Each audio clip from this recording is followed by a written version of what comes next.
E allora cosa? Una per tutte, il restauro di 2 o 3 immobili importanti della città, tra poco inizierà per esempio il Circolo Empedocleo, la restituzione per esempio a quella piazza di un decoro perduto, Piazzale Rosselli finalmente questo scandalo agrigentino, non addossabile a noi, perché noi avevamo 2 strade, o lasciare un'eterna incompiuta e mandare davanti a un giudice subito ditta e progettista, oppure fargli completare il lavoro e poi mandarle lo stesso davanti al giudice, per quello che hanno tolto a questa città in questi anni. Vedi cosa manca? Manca l'etica del lavoro in questa nostra terra, manca il senso di responsabilità. E vedi, e noi abbiamo un mandato, io nella mia persona per quello che faccio, ma anche tu e la tua categoria di giornalisti, sapere sempre individuare il responsabile di qualcosa che non va, perché se noi non riusciamo ad individuare il responsabile e spariamo nel mucchio, noi innestiamo un processo di deresponsabilizzazione. Quando fate un servizio, scusami te lo dico perché tu sai i rapporti miei con questa televisione che sono assolutamente idilliaci, allora io dico una cosa, quando fate un servizio televisivo e dite la città è sporca, dite di chi è la responsabilità, della ditta chi, io direi nome e cognome, questo è compito dell'Iseda, perché non l'ha fatto? E parlo, nome e cognome, di chi è l'Iseda? Non mi ricordo, sai, consiglio, mi parlo di qua, nome e cognome, è colpa di Teresa Restivo perché non ha dato i soldi agli operai, è colpa del tecnico dell'ATO perché nel progetto si è dimenticato di inserire questa cosa.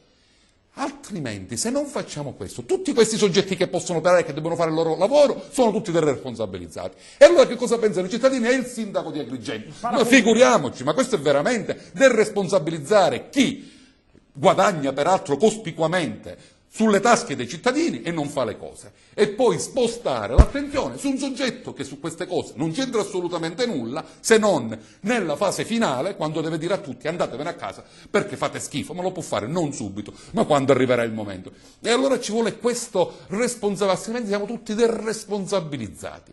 Anche per esempio il burocrate, spesso è responsabile, anche il nostro, comunale.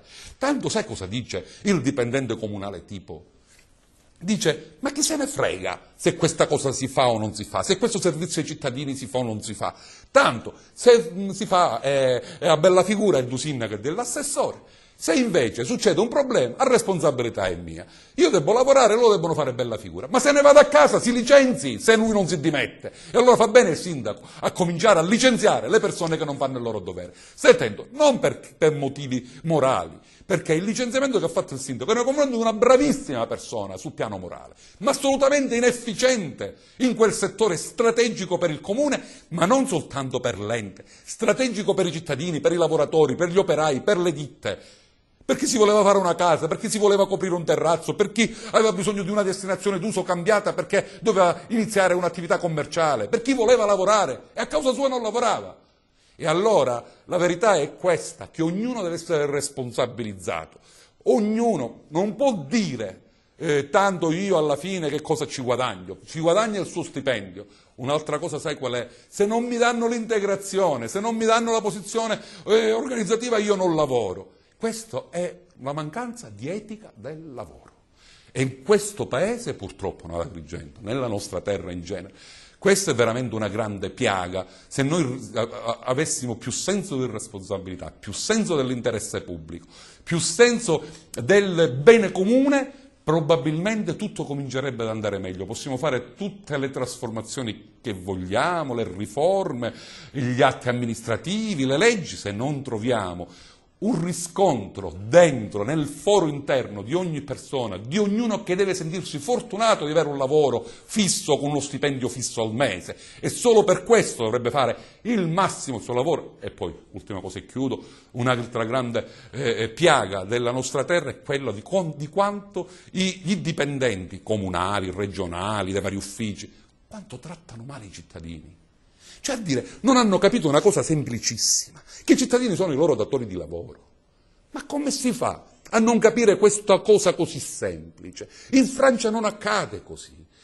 Il cittadino francese, solo per essere cittadino francese, quando arriva in un ufficio pubblico, viene trattato con i guanti gialli, perché c'è un'etica del lavoro pubblico, di essere i funzionari dello Stato di Francia, della Repubblica francese.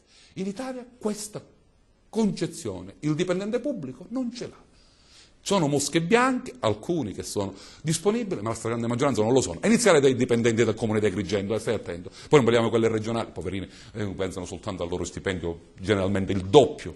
Poi dice che facciamo di quello che pigliano gli altri, non si capisce per quale strana ragione, senza aver vinto mai un concorso pubblico, perché i concorsi sono secretati alla regione siciliana, sappilo.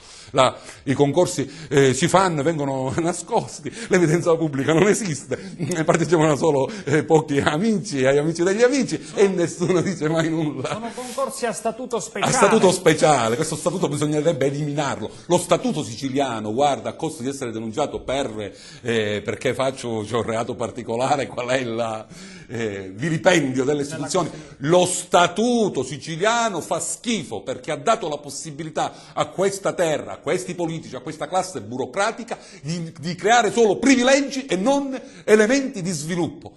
La verità è questa. Lo statuto era ottimo nella testa di chi l'ha pensato, pessimo e fa schifo nelle mani di questi politici e di questi burocrati, perché lo statuto serve loro solo per farsi i loro interessi di casta. Dovremmo fare una grande campagna contro le caste, perché le caste sono la nuova mafia. La vecchia mafia è stata battuta, sta morendo, sotto i colpi di uno Stato, di una magistratura intelligente, capace e coraggiosa, delle forze dell'ordine che hanno dato grandi risultati nella lotta contro la mafia. Adesso ci sono le altre mafie da combattere, con altre armi probabilmente, con altri sistemi, ma sono da combattere perché sono queste che oggi affliggono la nostra Sicilia. Una di queste è proprio la mafia burocratica, quella che non fa camminare le cose, che tratta male i cittadini e che pensa soltanto ai propri interessi e non all'interesse pubblico. Bene, autonomia quasi come degenerazione personalistica. È assolutamente, è stata utilizzata così. Bene, si conclude così l'odierna puntata di Tema, anche perché il vice sindaco di Agrigento Massimo Muglia è atteso al Palazzo Filippini, sì, dove è in corso una delle tante iniziative culturali che oggettivamente, giornalisticamente hanno costituito un fiore all'occhiello dell'attuale amministrazione comunale, nel senso l'aver non soltanto restaurato e restituito alla città il Palazzo Filippini, ma l'aver creato anche all'interno, intorno al Palazzo Filippini e altre strutture connesse, un vivaio, un fermento di attività, di iniziative culturali davvero senza precedenti storici ad Agrigento. E tu sei atteso proprio lì, tra pochissimi minuti. È un merito che ti autoriconosci. Un orgoglio ce l'ho nell'aver realizzato una parte di quello che mi proponevo. Ti rubo solo un secondo, visto che mi chiami in causa. Era una conclusione a domanda. A domanda, sì, perfetto. Che è quello di realizzare, in una parola bisogna dare un'anima culturale a questa città. Questa è una città capoluogo, non me ne voglia il sindaco amico mio di Favara, non è Favara, non è Castrofilippo, dove, nonostante la dignità della loro storia, eccetera, questa è la città di Acragante, questa è una città importante, una città conosciuta in tutto il mondo, che non ha un'anima culturale. Non possiamo creare sviluppo né turismo se non c'è un'anima culturale seria.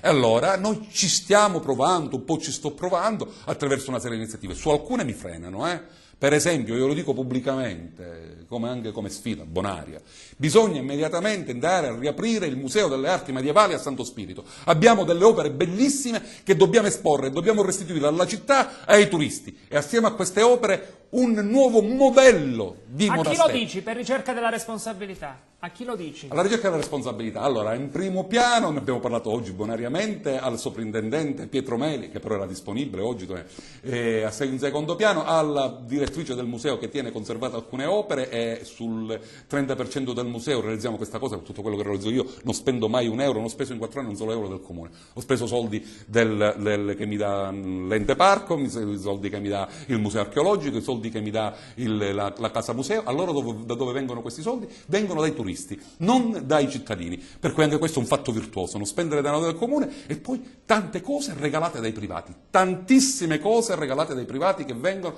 e dicono cosa possiamo fare noi per la nostra città. Oggi sì, è vero, questo è inserito nel cartellone, per il secondo anno abbiamo un cartellone di 140 eventi diversi per la gioia dei ragazzi, dei più grandi, dei turisti, di chi vuole andarsi a vedere una commedia. Abbiamo delle cose di ottima qualità, altre cose di media qualità, laddove ci si diverte, molte cose di alto livello culturale, altre per il divertimento, vari Ma noi non ci possiamo fermare a questo. Penso anche io, negli ultimi 10 mesi di legislatura, di dover ancora dare tanto a questa città e di dover realizzare almeno 3-4 cose che possano restituire a questa città un'anima culturale. Ma lo posso fare soltanto se gli altri enti collaborano e non si mettono di traverso. Ritengo che ce la possiamo fare. Bene, grazie alla vice sindaco di Agrigento, Massimo Muglia, per essere stato ospite di Teleacras e della rubrica Tema. Grazie anche a voi, gentili telespettatori, per la cortese attenzione. Arrivederci ad una prossima puntata di Tema.